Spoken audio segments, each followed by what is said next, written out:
Let's see if there's been a decline or an increase in the price of Bitcoin this afternoon with Ladi Williams. Ladi? Yeah. So, we're seeing Bitcoin trying again to get back. To get back to 100. To 100. Let's see if it happens this time. But we've seen major pullbacks across the market with major altcoins, giving up most of the gains at this time. And you know how Mr. Market can be.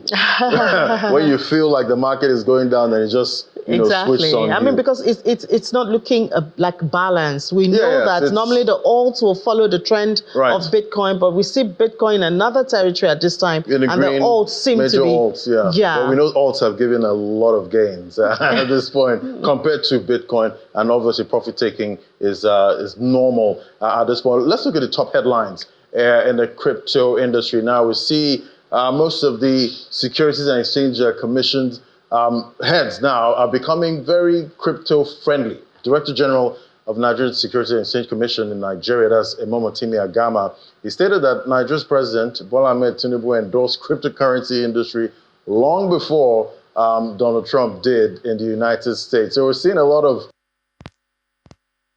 leaders there getting more crypto-friendly. Then we see Nigeria's top global crypto adoption index, a report by Consensus, one of the leading blockchain and Web3 software companies, reported that Nigeria has continued to lead in crypto ownership and adoption. A lot of Nigerians know about cryptocurrency. Now, then we see the crypto community, they're criticizing Microsoft's BTC Bitcoin rejection. Earlier, Microsoft shareholders voted against Bitcoin investment plan. They were supposed to put about 1% in Bitcoin to hedge against inflation. So most of the shareholders voted against that, and the crypto community criticizing that move. Let's bring in Olumide Adesina now, financial market analyst. Hello, Olumide. Yes. Good afternoon. Thanks for having me. Yeah. So before now, most of the Securities and Exchange Commission bosses were mostly against cryptocurrency, but we're seeing a lot of pro-crypto leaders there coming into the Securities and Exchange Commission in Nigeria. We've seen that happening. So tell me, is this the trend that's going to continue with other countries? How are you seeing it? Well, what we're seeing in the United States is not what we're seeing in Nigeria.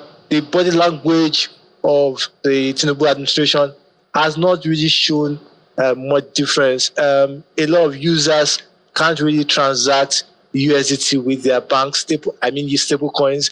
We've seen exodus of crypto exchanges to the Middle East, particularly UAE, Dubai, and that's because of the tough climate around transacting with Nigerian banks with crypto exchanges. And also, if you look at the rules as which businesses in that ecosystem can set up, it's quite tough.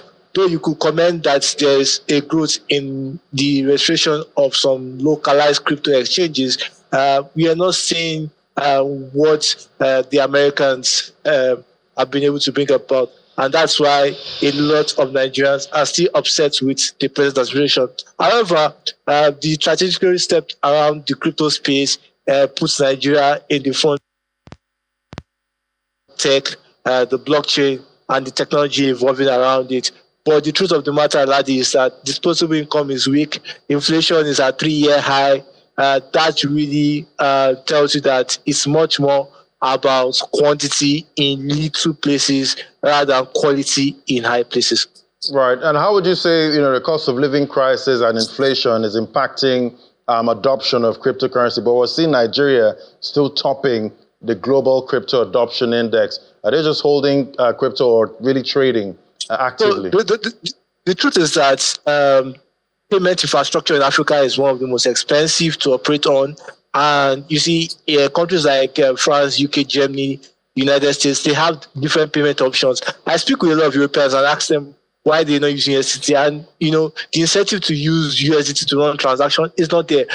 Their currency is fairly stable, unlike what you see the Naira. Look at the Naira at the black market. In a span of 10 days, it's acting like a meme coin, a gap of 200. At some point, it dropped below 1,550. Now it's oscillating around 1,750. So it makes it very difficult for the average businessman or somebody in need of FX to make transactions to really operate on the Naira. So that's why some Nigerians keep USDT. So that is more of preservation of wealth, more of hedging against the Naira, more of transacting, more of bureaucratic process in our financial institutions, despite the fact that Nigerian financial institutions are coming of age. It really gives crypto a space in the Nigerian context. Yeah, quite interesting, because I saw that report on Nairametrics earlier that the parallel market Naira is trading about 1,750. But I called one of my BDC guys, and he said it's about 1,650. So we've been celebrating the comeback of the Naira. What are you seeing this week for the Naira? To be honest with you, I think we've seen some sense of stability in the official FX market, but that has not translated at the unofficial market.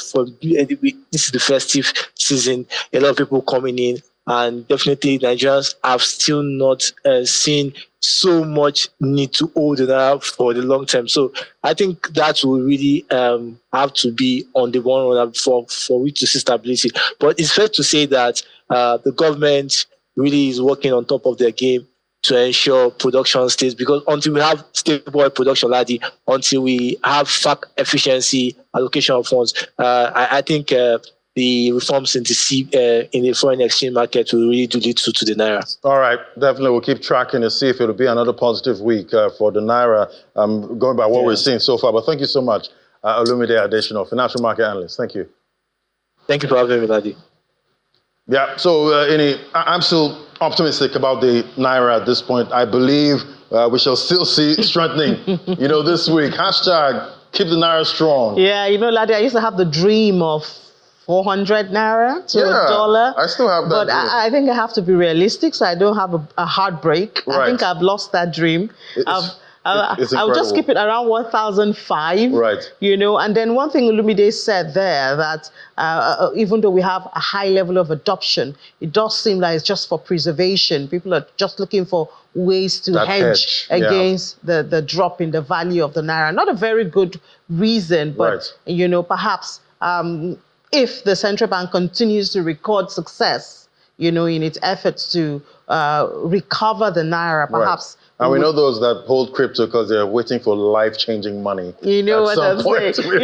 But what Dr. Agama said, that President Tinubu was the first. Right. I guess a lot of us missed that statement. We missed it when President Tinubu said he's friendly with crypto. Exactly, because Trump was forward. Trump is there. You know where he stands. Well, thank you so much, Ladi.